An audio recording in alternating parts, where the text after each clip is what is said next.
Jeff and Jeremy in the morning on 93.3 KZOZ.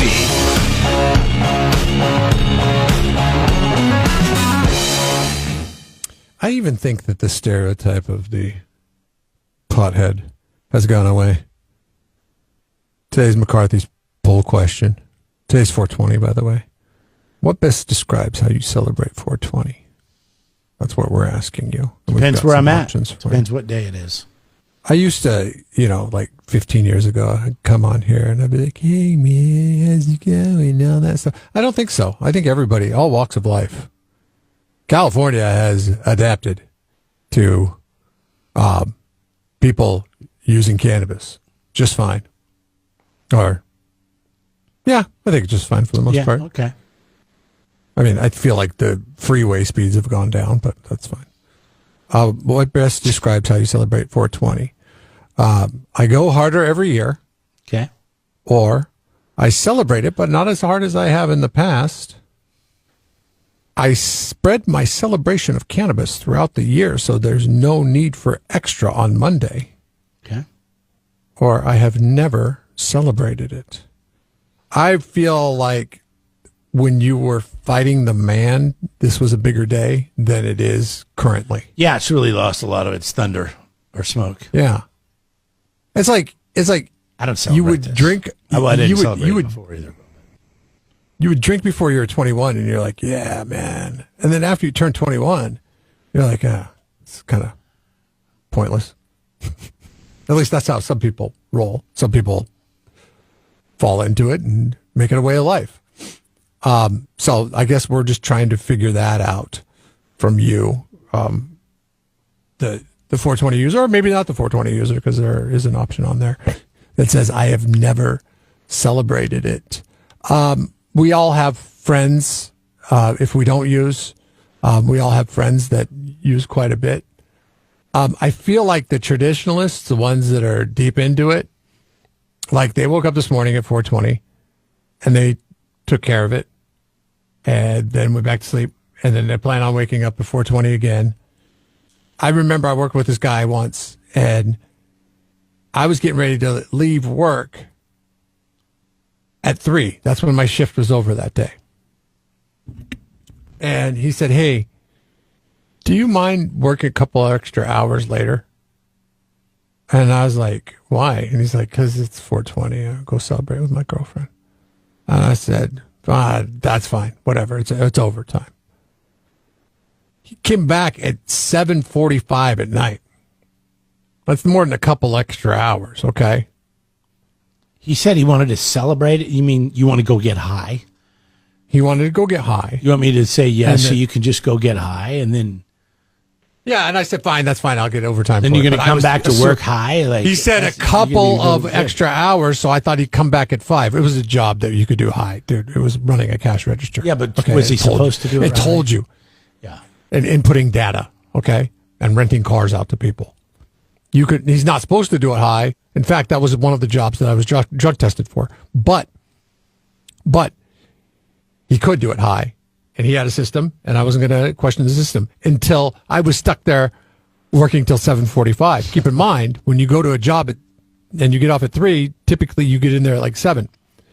So I had been there since 7. So I'd worked like 12 hours. So then I got crap from my managers. She's like, why do you work so much overtime this day? And I threw him under the bus. I said, because Steve, did you look at the calendar? That's a big day to Steve. Okay? He asked me to work a couple extra hours later, and it ended up being several extra hours later because he really celebrated. He didn't get fired. And this company had and now they just knew they couldn't trust you, that you're a backstabber. Yeah. I left. I left. You had to. Otherwise, they were going to get you. Let's get him. Let's get him. Well, he's going to throw us all under the bus. Let's get high first, and then we'll get him. And then they get high, and they're like, that's why they can never get rid of me. He's not that bad, man. But don't ask him to cover for you because he'll lie. Jeff and Jeremy. I don't know how we missed it last week, but it was National Pecan Day. Do you say pecan? Pecan. Pecan. Pecan. Pecan. I think I say it both ways, and I don't know what the right way is. I like pecan because that's, I've covered this from time to time. We tend to drift into the dialect of the local culture. Like if I was in Georgia, I'd be calling it a pecan for damn sure. How would you say it? Pecan? Have that pecan pie. Pecan pie. I am pecan pie. You don't eat the pecan that pie? I'm one of those people like Madonna that my dialect would change within a year to reflect and mimic and mirror the dialect of the locale. Pecan. Do it. Pecan. I go to Mexico, I do it. Hell, I go to a Mexican restaurant, I do it. Like that's how quick it is. You just start rolling the R's a little bit. Yeah. Yeah, you just, all of a sudden you're like, oh my God, this person probably thinks I'm making fun of them or something like that. Right, I know. My wife gets mad at me. She's like, hey, people are going to think you're making fun of them. I'm like, I don't know. Like they're talking that way, so I want to make them comfortable. So I talk the way that they're talking. I don't know. I have fun with my, the regular guys that recognize us now when we come in. One of the guys had a restaurant. It was called the El Chaparrito. Taqueria. See how you said that? That's perfect. Yeah. And see, I do it.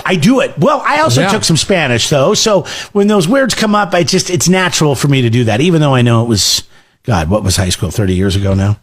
But don't you feel dumber? Don't you feel dumber saying it El Chaparrito? Chaparrito. Like if you said it, hey, you Chaparrito. Like pecan. Chaparrito. If you said it like pecan, it would be like, Anyways. okay. Hey, we're going to go over to El Chaparrito. And that's why I understand why you Paso Robleans are so hell-bent on still calling it Paso Robles. Like I live there. I get it. Okay, that's perfectly fine. But What do you want people to say? Paso Robles. It's Give actually it some Paso de steak. Robles if you really want to be. Well, El Paso de since you're going to be Robles such a is- stickler. yeah.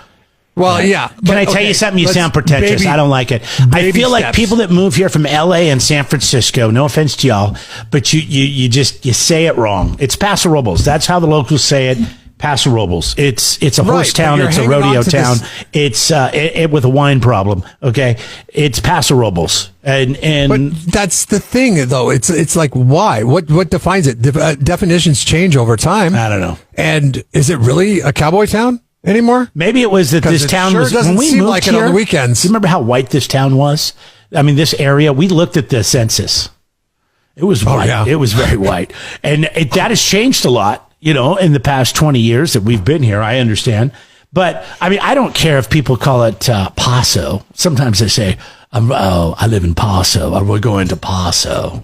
I tried to get. What the hell is that? That's like it's not even like Paso de Robles. It's, we're going to Paso. It's like they pull that A. It's like, oh, you selling such a D-bag right now. Paso.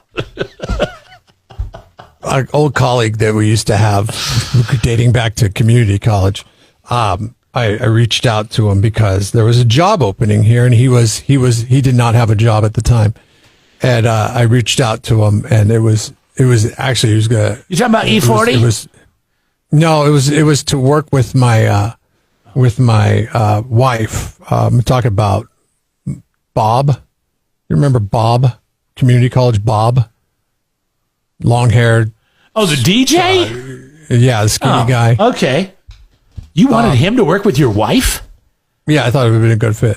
And she was working for the other radio station group at the time, and they had an opening. And I was like, hey, they have an opening at this radio station, and he has a black wife.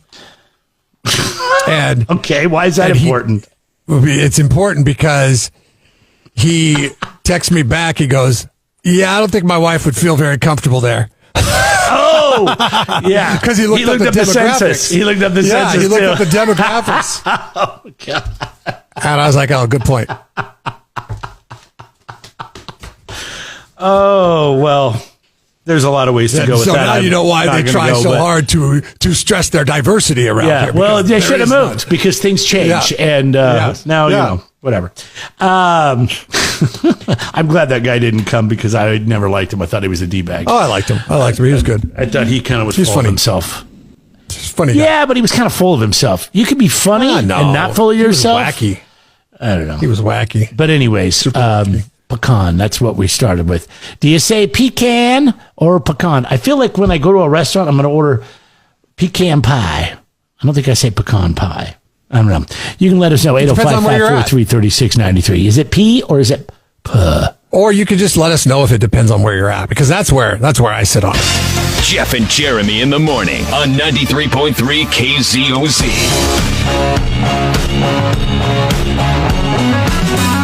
Apparently, there's more millionaires than ever. If I had $1 million, if I had $1 million. More Americans are millionaires than ever before.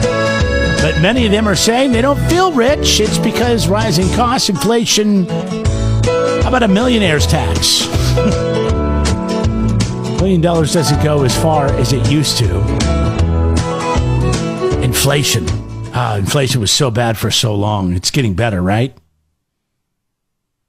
What $1 million could buy you 30 years ago now takes about $2.1 million. Well, I wish I was a millionaire, but I'm not.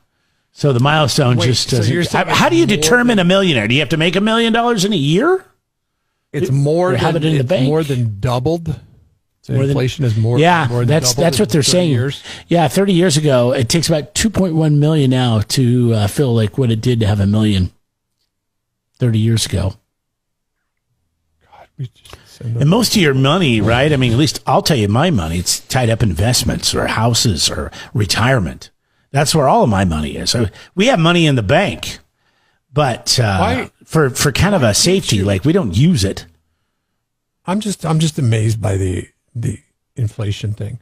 Yeah, and me too. What we do is we elect lawyers and lawyers into public office, right? Like lawyers run for public office.